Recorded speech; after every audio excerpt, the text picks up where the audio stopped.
O site Futedados apresentou o seguinte levantamento feito em cima dos campeonatos estaduais, tendo como base times da Série A do Campeonato Brasileiro. Times que passaram mais ou menos tempo, ou mais jogos, sem sofrer gols. É o que os ingleses chamam de clean sheet. O que é o clean sheet? Se você ouvir alguém dizendo assim, o Liverpool não leva um gol há 10 jogos. O Liverpool tem 10 clean sheets, né? O Arsenal não consegue um clean sheet há 5 partidas. Significa que nos 5 últimos jogos o Arsenal foi vazado, levou gol. Clean sheet é o jogo em que você não é vazado, você não leva gol. A sua defesa conseguiu um bom resultado. O desempenho pode até não ter sido muito bom. De repente o goleiro foi que salvou o time, fechou o gol, embora a defesa tenha concedido várias oportunidades ao oponente, mas não tomou gol. Independentemente de você ter tido um bom ou mau desempenho, isso é uma constatação estatística numérica. O time não tomou gol em X% dos jogos, ou em tantos jogos. Ok? Esse é um ponto. É claro que uma partida, duas, isso aí pode gerar uma certa distorção. De repente o time se defendeu bem e tomou um gol no lance absolutamente fortuito. Mas depois de algumas partidas, 5, 6, 7 jogos, que é mais ou menos aquilo que os times já disputaram nos respectivos campeonatos estaduais, evidentemente você tem uma amostra mínima para poder tirar alguma conclusão. Lembrando que os times estão enfrentando, nos estaduais, obviamente, equipes bem mais fracas do que aquelas que vão enfrentar mais adiante na temporada. Alguns clubes que sequer têm vaga na Série D do Campeonato Brasileiro, que é a última divisão aqui do país no âmbito nacional. E mesmo assim, alguns times não conseguem ficar muito tempo, muitos jogos, sem levar gol. Vejamos os números do Futedados mostrando os times e o desempenho de cada um. Jogos em que não sofreu gol, cada um dos times. O Grêmio tem o melhor desempenho, quase 86% das partidas sem ser vazado. Seguido do Vasco, que tem tido realmente um desempenho defensivo bem satisfatório, uma equipe calçada no jogo defensivo. Goiás, depois o Palmeiras, que não surpreende, o Santos, que tem ótimo desempenho no ataque, como o Grêmio, e na defesa mostra também que tem mais da metade dos jogos, até bem mais que a metade dos jogos, sem ser vazado. Ceará, Botafogo, que aí peca pelo desempenho ofensivo, tanto que não chegou nem à semifinal da Taça Guanabara. Atlético e Cruzeiro, bem próximos. O CSA, a Chape, Fluminense, e o Atlético Paranaense aí com 50%, né, metade dos jogos sem ser vazado.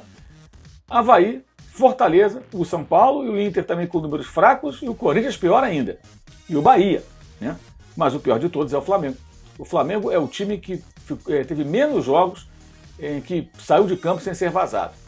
E aí é curioso, né? Porque o Flamengo tem no técnico Abel Braga um defensor de dupla de volantes. Ele argumenta que o time não fica equilibrado ou fica desequilibrado quando só tem um volante. Defende a permanência de Willian Arão como titular em cima desses argumentos, e está aí o resultado, o Flamengo tomando gol em quase todos os jogos. Não tomou gol contra Cabo Friense, mas nas outras partidas quase sempre sendo vazado e nem sempre conseguindo balançar as redes adversárias.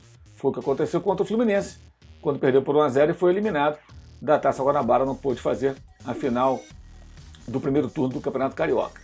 São números que dão uma noção aí do desempenho defensivo dos times nesse começo de temporada. É claro que é um começo, é uma pré-temporada na realidade, é um momento de ajustes, mas já começamos aí a perceber alguns movimentos e a partir daí alguns técnicos podem até tentar identificar os problemas e buscar as mudanças necessárias. O fato é que essa história de que dá equilíbrio, 2 volantes, isso é uma teoria, inclusive uma visão, a meu ver, bem antiga do jogo e das estratégias que envolvem o futebol. É possível jogar com volante, é possível jogar sem o Willian Arão, como era possível jogar sem Márcio Araújo. O técnico Zé Ricardo insistiu tremendamente, por exemplo, nesse jogador, quando tinha opções melhores, como o Coelá, no time do Flamengo. E, bem, depois o Márcio Araújo foi embora e ninguém sente saudade. Nada contra o rapaz. Como não é nada pessoal, evidentemente, de ninguém contra o Willian Arão, mas são jogadores de um nível técnico abaixo daquilo que o clube possui hoje, ou possuía já naquele momento com relação ao Márcio. Ou seja, investimentos são feitos, jogadores de mais qualidade chegam, mas alguns atletas permanecem como titulares. Isso acontece em outros clubes também, porque tem tempo de casa, porque os técnicos gostam, e aí você acaba perdendo o talento, capacidade, abrindo mão de jogadores melhores, em nome da permanência de um carregador de piano, que nem sempre carrega o piano, nem sempre é tão eficiente assim no momento em que o time está se defendendo.